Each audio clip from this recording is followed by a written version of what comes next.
I've learned a lot over the years about weight loss plateaus. I've had a lot of experts on my channel. I've learned from who I would consider to be the best, but I've also had my own trial and error. So I've got 9 ways that you can get through a fat loss plateau based on my own experiences and what I have seen running this channel for over a decade. Let's go ahead and dive right in. First thing, if you're not changing or budging in 8 weeks, change it up. I have learned not only from talking to countless experts, but also from the scientific literature that it takes about 8 weeks for sort of a metabolic kind of reset or slowdown to occur. So if you're not making a change in 8 weeks, more than say a few pounds, it's time to change it up. And we'll talk a little bit more about what changing it up might look like, but it could be something as simple as reducing your intake. It could be something as simple as switching from high fat, low carb to lower fat, higher carb. It could be a number of different things. The bottom line is, if you're not budging in 8 weeks, it's typically not going to magically start to budge right thereafter. So if someone's telling you, just stick with the plan, stick with the plan, stick with the plan, and it's been longer than 8 weeks, you don't need to panic, but it's time to change it up. It might be more activity and less food. It might be more food and more activity. Who knows? Which leads me into number 2. If you're not budging and you're really stuck, a lot of times it's counterintuitive, but you actually want to decrease your training. What? How on earth does that make sense? Shouldn't I be moving more, eating less, or even moving more and eating more? But shouldn't I simply be moving more? Well, yes, but not necessarily with your training. You see, there is something that hasn't been entirely fleshed out scientifically. It's a model, but it's not fully fleshed out. It's called the constrained energy model. And what the constrained energy model teaches us is that we almost have a set amount of thermogenesis and a set amount of calories and a set amount of burn, almost genetically and epigenetically set to us as a person. Now, that could have some holes poked in it, but there's still a lot of merit to the general idea of it. In other words, the more that you train, the less likely you might be active throughout the rest of the day, right? Now, this doesn't apply for everybody, but for someone that isn't consciously aware of this, it would be very easy to go to the gym, bust your butt for an hour, and then fatigue yourself so much that you barely move throughout the rest of the day. And now we have literature that supports being sedentary as literally worse than smoking, and how being sedentary can actually offset the benefits of your morning workout. So if you're sitting down all day, it's not to say that your morning workout isn't still a net positive, but you could be canceling out a lot of the longevity benefits. And now we're starting to see you could even cancel out some of the fat loss benefits, because it really is about activity throughout the day. So one of the things I tell people when they're really stuck is, hey, reduce your training a little bit and move more throughout the day. Your lifestyle is going to be a much bigger player when it comes down to your weight loss and how much you move throughout the day than your workout. I can promise you that. Remember, I always say the workout is the catalyst. The lifestyle is what really does the work. So reduce that training volume and just see what happens in your regular life. And all of a sudden, the weight might start to fall off. It's just unconventional, so it seems hard to wrap your mind around. Number 3, I'm a big cardio person. But when I see people doing too much cardio, it really kind of concerns me.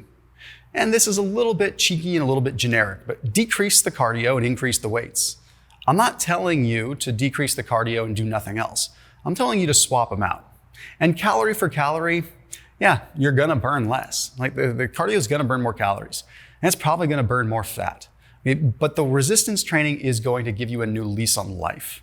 Okay, and I'm not gonna throw some horse crap at you and tell you that by you going to the gym for 2 weeks, you're gonna put on enough muscle to increase your metabolic rate by 400 calories per day. Nowhere near that. That's a long-term game, and you shouldn't be looking at it short-term. Don't buy into the nonsense of people saying, well, do weight training instead of cardio because weight training is gonna build muscle. Yeah, but that's gonna take a long time. Okay, I'm talking about just what it does in a different scope.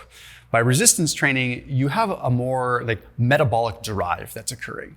Okay, your body has to go through all these different processes. These things start to catalyze to actually build tissue. That takes energy. It takes energy to build the tissue. So that is actually a net positive or a net negative in your calories, really. Like you're drawing out this energy to build tissue. Whereas when you're just doing cardio, yeah, you're oxidizing more fat, but you're not really looking at the underlying issue here.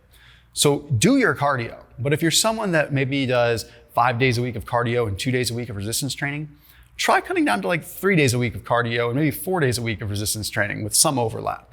Okay, just trust me, it's that shift that might do something for you.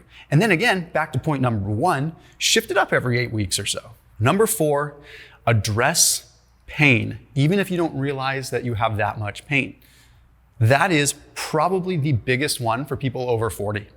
They do not realize how much their pain is inhibiting them or prohibiting them from really doing their hardest, best work. Because the magic happens with 2 things, consistency and intensity.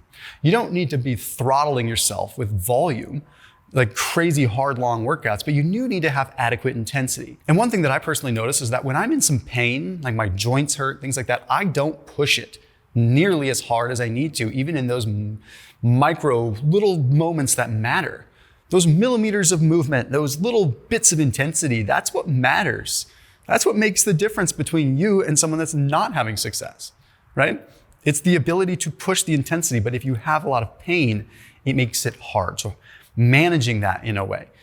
I'm not a big fan of just taking anti-inflammatories. I don't want to just put a Band-Aid on the thing, right? I've explored lots of different things. I use red light, I use saunas, I use cold plunges.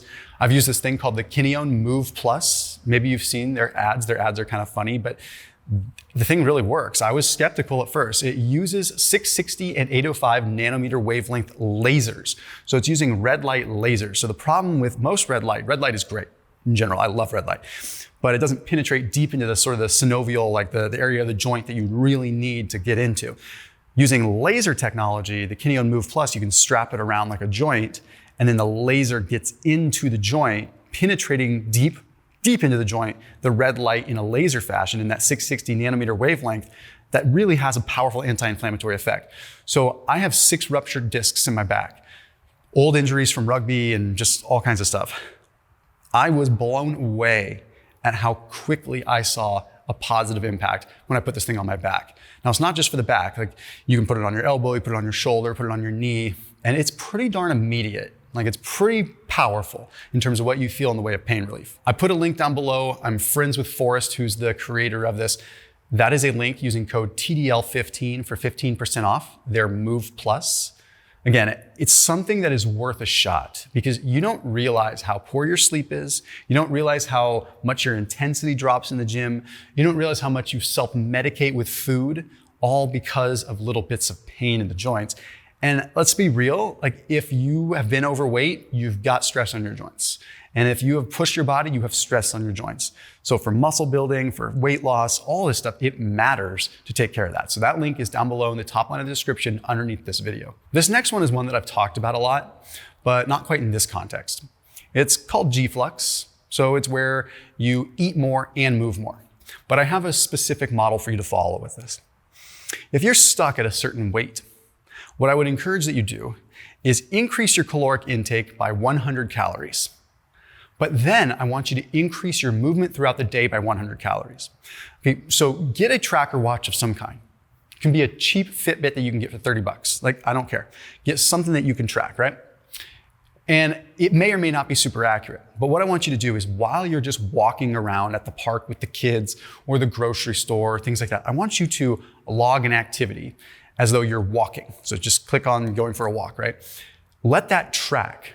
And what I want you to do is add 100 extra calories of movement throughout the day that would be above and beyond what you would normally do. That is not exercise, okay? So I want you to start keeping track and say, okay, like here's how much I burn in terms of just my daily movement, walking around the house doing chores. I'm gonna add 100 extra calories of chores, 100 extra calories of walking around the grocery store. Little movement that's spaced out throughout the day that might equate to what, 10 calories extra an hour? It's barely anything. But I also want you to increase your caloric intake, preferably via protein by 100 calories. This is called G-Flux, and you end up what's called moving more energy through an open system. Okay, so you're moving more energy through an open thermodynamic system. We're not in like a bomb calorimeter in a closed system, so we have open amounts of energy. So when you actually bring this energy in via a little more food and you move it throughout the day dispersed, you actually increase your metabolic rate. Okay, energy flux, G-Flux is a very real thing. Probably one of the more powerful, yet somewhat advanced, because you have to track and take an objective look, things to do when it comes down to fat loss. Number 6 is get weird and try something totally different. Try something different as different gets. What I mean by that is, if you are normally eating fruit and it's just not working, try something crazy. Try switching it to equal amounts of calories from sourdough bread. Just something, right? Like, I know that sounds weird. Tom is talking about eating bread. It's just a point, right? Point is that by changing it up radically like this, you put yourself in a spot where maybe, just maybe, it changes some psychology and it maybe even changes some microbiome effects that allow you to have more of a desired outcome, right? So now you've switched it up. It feels like a new protocol, it feels like a new diet. Plus, you also have the added benefit that potentially it is doing something different inside your body. Number 7, add in a sauna. Stop skipping through the sections when I talk about saunas and listen to this. Sauna is an exercise mimetic. It is a way for you to sit down and do nothing. You could doom scroll on Instagram and watch videos of cats doing backflips into Jell-O. It doesn't matter. But your heart rate is going to be elevated. You're going to sweat, and it's a literal exercise mimetic. So before you think, okay, sauna, here he goes again. Come on, guys, I'm real here. This is legit. Sit in a sauna, get your heart rate up. You will thank me later. You will lose weight. It will work. It's going to simulate exercise and get everything jacked up the way you want it. So invest in either a sauna blanket, that's a few $100. Invest in an infrared sauna at your house or a dry sauna, whatever your scope of budget is. And if you have no budget, then you can sit in a really hot bath until you're sweating. Number 8, and this one's advanced and I talk about it a lot, protein sparing modified fasting. If you're really, really, really stuck, take a week and cut your fats down really low and cut your carbs down really low and keep your lean protein jacked up high. I'm not gonna go into exquisite detail. I'll link out to other videos on it. In fact, maybe up on the screen here, we'll populate sort of the thumbnails so that people can see what they look like, and then I'll link them down below. I have detailed videos on that. No sense in me wasting the time on this video right now. Bottom line is, when you cut fats down and you cut carbs down, temporarily you're gonna bring calories really down, but you're gonna have protein high enough where you're preserving muscle. And it works. And it works every dang time. The last one, and arguably the most important one, and you're gonna skip away because it's not some like super practical thing, but it's probably the most powerful thing. Therapy. If you do not change your relationship and understand why you have the habits that you have, nothing will ever change. And if it does change, it's gonna change temporarily.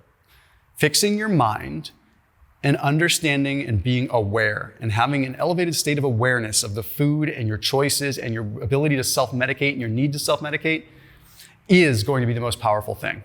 And it's hard because it means you have to take time away from actively doing and you kind of have to passively look, which is so difficult in an over-consuming society where we just want to do, buy, eat. It's hard to sit back and think, I'm making this choice because of X, and that's okay. Let me change it. I know it's woo-woo, but unfortunately, it's real. I'll see you tomorrow.